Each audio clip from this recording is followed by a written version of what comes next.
Welcome to Elevate. My name is Angie Chang, founder of Girl Geek X, and with us today, Sowmya, a product manager at Development Seed, and she's an expert at lean, agile, user advocacy, and sustainability.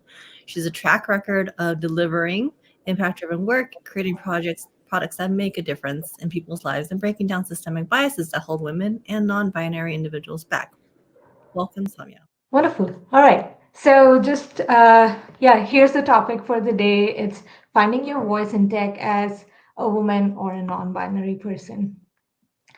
A quick introduction to myself. I live in Milwaukee in the Midwest. A little fun fact about my work is that I have almost always been the first product manager in the company.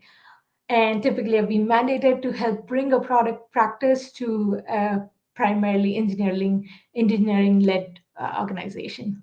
I'm very passionate about a sustainable lifestyle. Almost had it made to a zero waste living before I had my kid, and then things changed. I'm also a volunteer with Sandy Hook Promise, which advocates for gun control. All right, now a little bit about my story in terms of why this topic today. I came across many different instances during the course of my 10 plus years of career in tech, which made me hyper aware of different types of biases and oppressions as well. During my undergrad, I was a council head for a cultural team, and during an event prep, one of my male associates actually told me that he struggled to listen to a female giving instructions to him. Fast forward to a graduate school a few years later. My program head, the dean of the college, he actually made a comment that it's very difficult when we have quite a few female in the course, as their goals are to get married and find a job where their spouses are, and not necessarily, in the location of the school, which sometimes affects the quote unquote the numbers for the school itself. I was also impacted once by a mass layoff where everyone who got laid off identified as a female, and almost all of us were immigrants. So, all these different instances, as well as, places where I've seen directors and executives who were all almost entirely middle-aged white men, seeing all that. And the reverse was, of course, once when I worked under a very accomplished female CEO, and that was my best working experience ever. All these made me really hyper aware and made me learn about different injustices, some that I face myself, but also injustices across the world. And then I learned that there are places where I might be stifled, not necessarily because of my individual ability, but because of different identities and facets of life, different types of oppression. So I just found ways to make way to speak for myself and to find my voice, and hence this topic. All right, before we go into the next set of things, here's the flow of the conversation that we have today. We'll start with a quick reflection, and then we jump into solutions and a way forward. All right. Now, very quickly, I would love to hear from you all. So please use the slider to identify something about yourself. It could be your ethnic identity, your race, your, where you live, your hobbies, any of that. So it could be on whatever. Let me know if anyone has a problem just accessing this.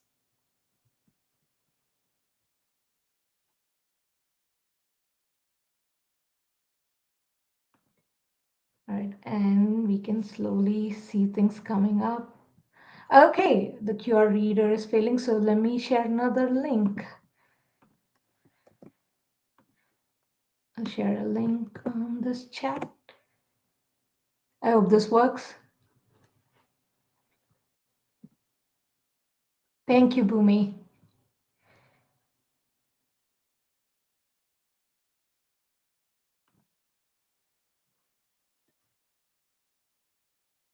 All right. So I can see so many different things coming up, but as you can see, woman is the one that's popping out the most. So I love to see. Okay, Asian is another one that's coming up. Then yeah, a lot of racial different ethnic identification. Athlete, I love that. Artist, love it. Okay. With that, we'll move on to the next one. The reason I asked everyone to share a little bit about ways you identify yourself is because these words matter, and the way we a lot of these words and the way we identify ourselves using these can be different bases and biases for inequality. They're of course also what makes us unique. So don't get me wrong; it's not a negative thing at all. But often these cause inequalities, and the intersectionality of the different things sometimes lead to oppression and inequality. So that's kind of the only reason why I wanted to highlight that.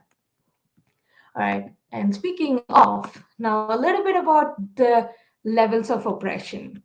So there's four. Internalized is when even an oppressed person can sometimes discriminate against someone of the same oppressed group. So a classic example is typically you hear women say, "I can't imagine a female president; they are far too emotional." Then you have interpersonal, where you see a random white person, and these are just examples. There are many different ways, of course. When you see a random white person yell out, "Go back to your country," just because it's a colored person, they just assume they're not from the place. Institutional is when the policies discriminate against a group. So often you may have seen studies that show that people with common white names, they are more likely to be hired than people with ethnic or non-Americanized names, such as myself even. Um, then structural oppression is when discrimination is considered as just the way things work. An example can be food deserts that you typically see in predominantly Black communities, which lead to other issues as well, such as health issues, and then just discriminatory behavior and health practices, all these things. So, because there are all these different layers of oppression, I implore you to just reflect on a few things, right? I really want you to think about finding ways to verbalize your oppression. Are you an agent of change typically? Do you prefer to go with the flow? If you have a position of power in a particular situation, are you comfortable facilitating change? Just think about these things. All right. I'll quickly go into the strategies for thriving, but let's take just a quick minute to take a breather because it's heavy stuff, right? So just close your eyes if you're comfortable, take a deep breath, and then just release.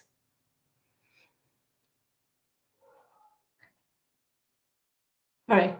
I think now we are energized to go ahead. So there are many different ways that you can find strategies. The very first one to thrive and not just survive is to find your voice. We work inwards using all these four different techniques. Build confidence in yourself, find your strength and where you excel, seek your inner strength, whatever gives you that mental sanctity it can, and then seek that inner peace by seeking spirituality through meditation, faith, whatever works for you, and then take moments to reflect and explore your emotion. And then the next is a relationship based resilience strategy. You really do not have to do it alone. So please do not hesitate to seek mentors or peers, even people outside your profession. I find my biggest strength is actually my family. So when I'm not thinking about people, my peers, that's where I get the biggest strength that I need. So definitely build your village through family, friends, people, your peers, as well as other mentors. Also, one thing I really encourage is community over competition. Sometimes people feel like it's important to be competitive to come out strong, but I really believe that community is the way to go. Whatever is your level of comfort, please share your successes as well as failures. It takes a lot of vulnerability. I mean, it's a lot of vulnerability, so it takes a little bit of courage to do that. So please do whatever is your level of comfort. And then, of course, like I said in the previous slide as well, ask for help, but also offer help. And then outside of the village, sometimes also it's important to seek some dissenting voice so that the constructive feedback that you receive that can encourage you to improve. I hear you, Jen, but I really encourage you to, I challenge you to, still seek out, because a lot of the people that I have seen, they are very, very supportive. They help each other. And there's a lot of mentorship program within the product management community, especially women in product. So yeah, if you seek it, it will definitely work out. But you need to find the right people for it. All right.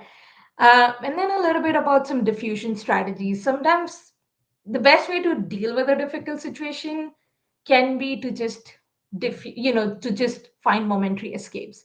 Find ways to energize yourself. This can be hobbies, finding creative practices, and different activities that make you happy. Whatever, it can even be a comedy night, something that makes you laugh. And one exercise that I really love is to imagine a version of utopia, something that gets myself energized and motivated. What if I did not have all these constraints? What would that look like? What helps me get there?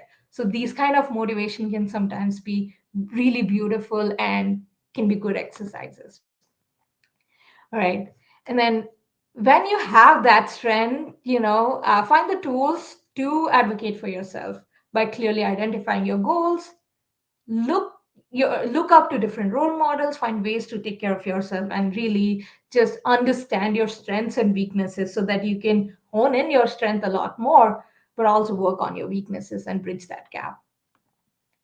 And then before I go any further, I do want to touch upon something we all deal with every now and then, which is the imposter syndrome.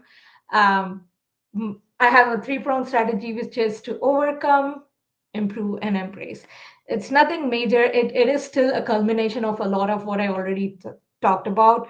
But yeah, these three things sometimes I just try to bring in my practice, and that seems to help me a little bit, including the talk today. Honestly, I almost thought, can I even do this? But yeah, here I am. All right. And then once you have all these different tools in your arsenal, we are ready to actively address that situation of oppression.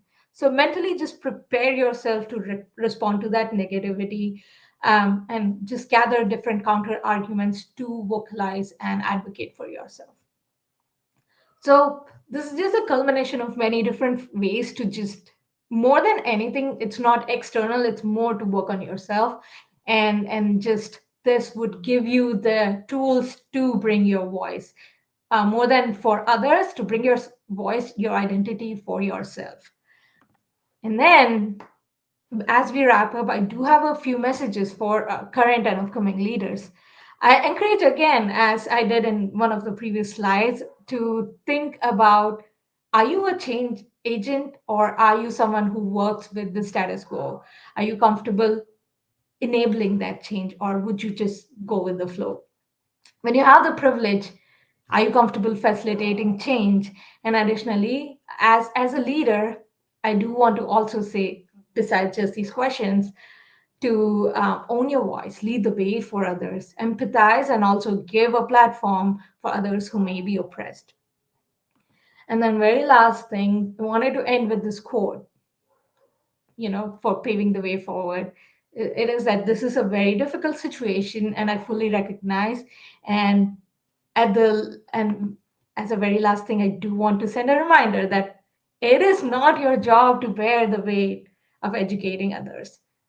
It's You can use these tools, you can provide ways for others and give them the platform to speak, but ultimately you don't have to educate others, especially people who may be in a privileged positions.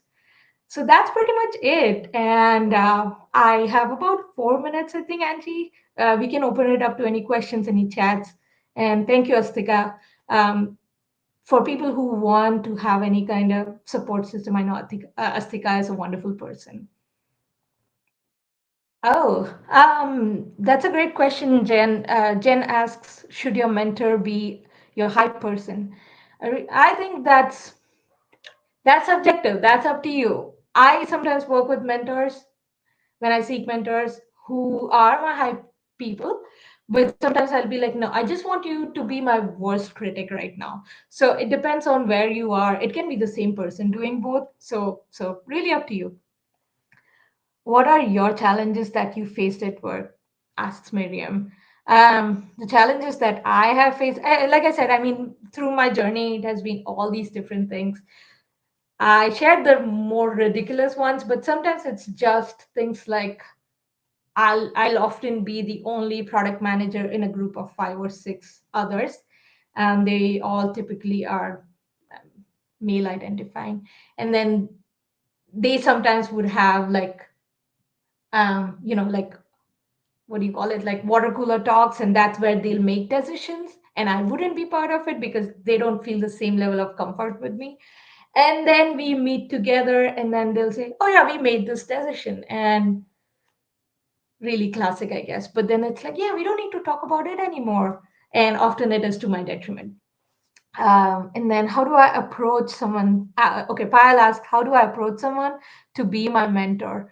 um, I think it's important that you seek different resources in your field. So I see that you're a software engineer, so I'm sure there are many different resources for you. But in my case, um, I would say Women in Product has been a great resource for me, as well as Grace Hopper, AnitaB.org. They are wonderful as well. They all have mentorship programs. So you can seek that. That's also a very active, vibrant community. So you can seek people within the community. Often they'll roll out some kind of mentorship program where they pair you with someone.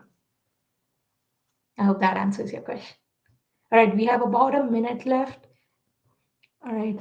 So Margaret asks, what are the factors that you consider before a new position? Okay, so very subjective. This is me. I've typically been in a position of privilege when I've sought jobs where I'm willing to wait for the right job typically. So I have had the ability to say no to jobs that hasn't been great. So I would often ask about the culture. I ask about who else is in the team. And I would sometimes throw some questions. Of course, typically these happen at the end of the interviews and not at the start, so that you can always prove yourself first. So I would ask them questions that helps me learn about their culture, helps me learn about how women are represented. Typically, it's women that I'm looking for, particularly the management side. Are there women in those roles? Historically, have women been successful there? And also, like, if it is new, sometimes I am the disruptor there, and I'm typically comfortable with that. But I try to find, am I going to have to fight upstream, or is it going to be like a decent flow of change? So that's what I try to find, the different vibes, and then based on that I make a decision.